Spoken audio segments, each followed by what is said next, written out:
Hello everyone, study class में आपका स्वागत है। झारखंड बोर्ड क्लास 6 विज्ञान की ओर का ये चैप्टर है 11। नाम है गति एवं दूरियों का मापन। इसका प्रश्न उत्तर करते हैं, तो कृपया कॉपी और पेन अपने पास रखें और क्वेश्चन आंसर साथ साथ करते रहें। देखिए, पहला प्रश्न है, रिक्त स्थानों की पूर्ति कीजिए। यहाँ जो स्थान रिक्त दिया हुआ है उससे उचित शब्दों के द्वारा पूर्ति करना है। देखिए, पहला प्रश्न, 5 किलोमीटर में कितना मीटर होता है? तो हम लोग जानते हैं 1 किलोमीटर में 1000 मीटर होता है। तो यहाँ पर 5 किलोमीटर दे दिया, तो यहाँ पर 5000 मीटर हो जाएगा। ठीक है, तो यहाँ पर आंसर होगा 5000 मीटर। ठीक है। दूसरा प्रश्न, किसी साइकिल के पहिए की गति कैसी गति है? तो वह है वर्तुल गति। वर्तुल गति में कोई वस्तु इस प्रकार गति करती है कि उस वस्तु की किसी नियत बिंदु से दूरी समान रहती है। तो साइकिल के पहिए की गति वर्तुल गति है। तीसरा प्रश्न, 1 मीटर में कितना सेंटीमीटर होता है? तो 100 सेंटीमीटर। आप याद कीजिएगा कि सबसे पहले सबसे छोटा होता है मिलीमीटर, उसके बाद सेंटीमीटर, उसके बाद डेसीमीटर, उसके बाद मीटर, उसके बाद डेकामीटर, हेक्टोमीटर, उसके बाद किलोमीटर होता है। ठीक है, तो millimetre, centimetre, decimetre, metre, decametre, hectometre, kilometre. तो लंबाई को मापेंगे ना, तो 1 मीटर में 100 सेंटीमीटर होते हैं। अब आते हैं चौथे प्रश्न, लंबाई का मानक मात्रक क्या है? तो वह है मीटर। ठीक है, मानक मात्रक क्या है? तो वह है मीटर। मापन में किसी अज्ञात राशि को उसी राशि के मानक मात्रक के साथ तुलना करते हैं। तो लंबाई को मापने के लिए उनका मानक मात्रक मीटर है।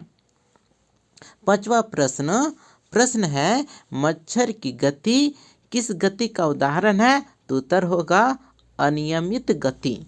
ठीक है, तो मच्छर की गति अनियमित गति होता है।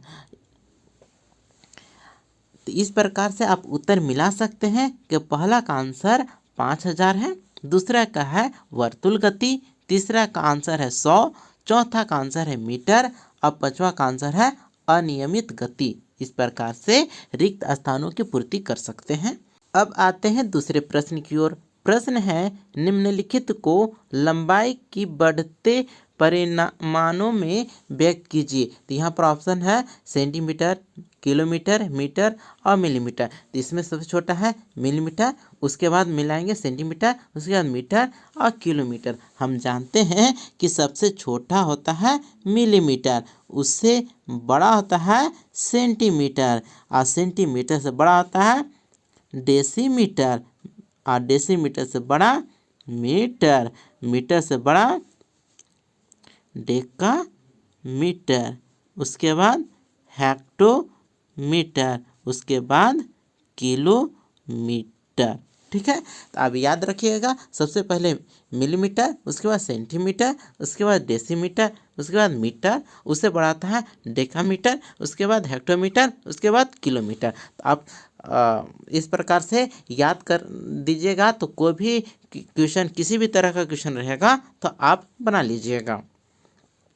इसके बाद तीसरे प्रश्न की ओर आते हैं। प्रश्न है, मानस कोई किसी व्यक्ति या वस्तु का नाम है, यह हो सकता है कि किसी व्यक्ति का नाम हो। मानस की लंबाई 1.55 मीटर है। आप याद कीजिएगा कि दशमलव के बाद दाएं और अंक होता है, उसे एक एक करके याद पढ़ा जाता है। जैसे है 1.55। ठीक है, और यदि हम बोलेंगे 1.55 मीटर, तो बोलचाल की भाषा में हम बोल सकते हैं, लेकिन हकीकत में ये अशुद्ध हो जाएगा। ठीक है, तो बोलचाल की भाषा में हम बोलते हैं, बहुत से लोग बोलता है कि 1.55 मीटर, लेकिन हकीकत में 1.55 बोला जाता है। तो मानस की लंबाई 1.55 मीटर है। इसे सेंटीमीटर तथा मिलीमीटर में व्यक्त कीजिए। तो इसका उत्तर इस प्रकार हम जानते हैं कि 1 मीटर बराबर 100 सेंटीमीटर। हम जानते हैं कि मिलीमीटर, उसके बाद सेंटीमीटर, उसके बाद डेसीमीटर, उसके बाद मीटर आता है। तो 1 मीटर में 100 सेंटीमीटर होता है और 1 सेंटीमीटर में 10 मिलीमीटर होता है। ठीक है, तो यहाँ पर हम लिख सकते हैं कि मानस की लंबाई जैसे है दिया हुआ है 1.55 मीटर, तो मीटर को सेंटीमीटर में हम कन्वर्ट करेंगे तो यहाँ से 100 से गुना करेंगे, यानी अब हो जाएगा 1.55 गुने 100 तो हो जाएगा 155 सेंटीमीटर। अब इसी को मिलीमीटर में व्यक्त करेंगे तो इसमें 10 से गुना करेंगे तो हो जाएगा 1550 मिलीमीटर। इस प्रकार से आपका आंसर होगा कि 1.55 मीटर है, इसको सेंटीमीटर में कन्वर्ट करेंगे तो 155 सेंटीमीटर होगा और मिलीमीटर में कन्वर्ट करेंगे तो 1550 मिलीमीटर होगा। आप इसे नोट डाउन कर लीजिए। अब आते हैं चौथे प्रश्न की ओर। प्रश्न है, साक्षी के घर तथा उसके स्कूल के बीच की दूरी 5250 मीटर है।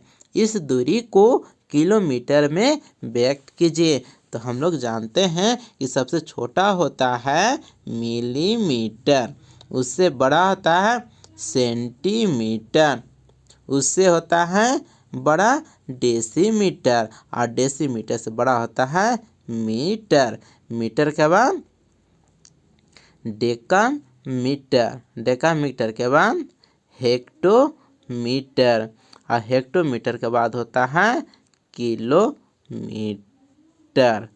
तो यहाँ पर देखिएगा कि यहाँ पर है किलोमीटर पूछ रहा है और दिया हुआ है मीटर में। तो दाएं तरफ बढ़ते जाएंगे तो 10 का गुना होते जाएगा। देखिए यहाँ है मीटर है, डेकामीटर, हेक्टोमीटर, किलोमीटर, कितना शून्य होगा तो 3 शून्य होगा। तो इस प्रकार है 1 किलोमीटर बराबर 1000 मीटर। ठीक है, 1000 मीटर होगा।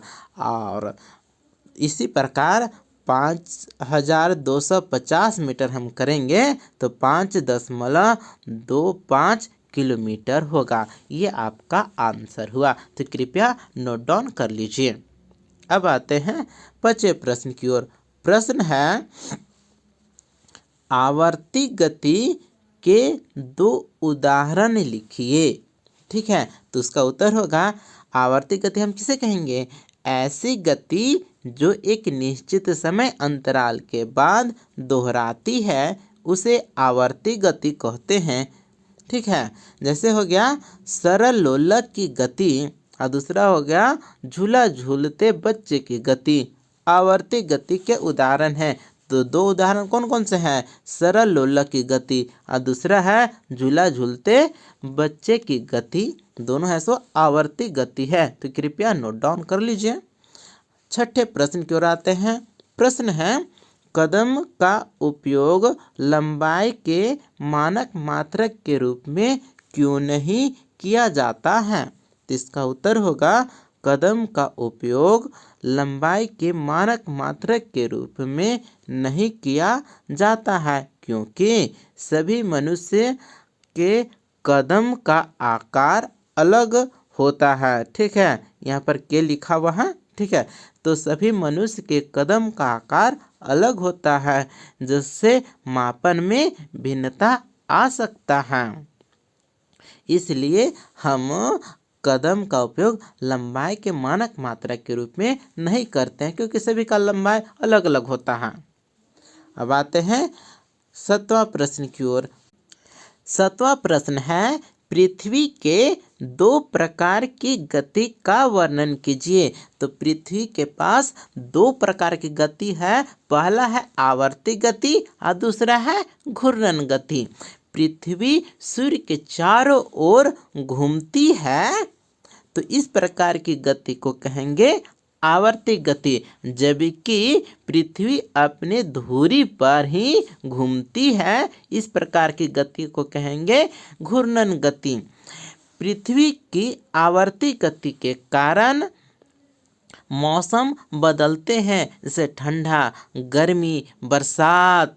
ठीक है, तो इस प्रकार से मौसम चेंज होते हैं ये आवर्ती गति के कारण। जबकि पृथ्वी के घूर्णन गति के कारण दिन और रात होती है। पृथ्वी की आवर्ती गति 365 दिनों में पूर्ण होता है, जबकि पृथ्वी की घूर्णन गति 24 घंटे में पूर्ण होता है। हम इसे इस प्रकार से लिखेंगे, पृथ्वी में दो गतियां एक साथ होती है। पृथ्वी सूर्य के चारों ओर परिक्रमा करती है तथा यह परिक्रमा 365 दिन में पूरी होती हैं। ये पृथ्वी की आवर्ती गति है। परिक्रमा करने के समय ही पृथ्वी अपने अक्ष पर भी घूमती है, जो पृथ्वी की घूर्णन गति है। पृथ्वी को एक घूर्णन करने में 24 घंटे लगते हैं। तो इस प्रकार से इसका आंसर हम लिख सकते हैं। 8वें प्रश्न की ओर आते हैं। प्रश्न है, किसी चलती हुई साइकिल के पहिए तथा चलते हुए छत के पंखे की गतियों में समानताएं तथा असमानताएं लिखिए। तो इसका उत्तर होगा, किसी चलती हुई साइकिल के पहिए तथा चलते हुए छत के पंखे की गति दोनों वर्तुल गति का उदाहरण है, परंतु चलती हुई साइकिल का पहिया अपना स्थान बदलता रहता है, परंतु छत का पंखा अपने स्थान पर ही गति करता है। तो इसमें समानताएं और असमानताएं लिखने के लिए बोला गया था।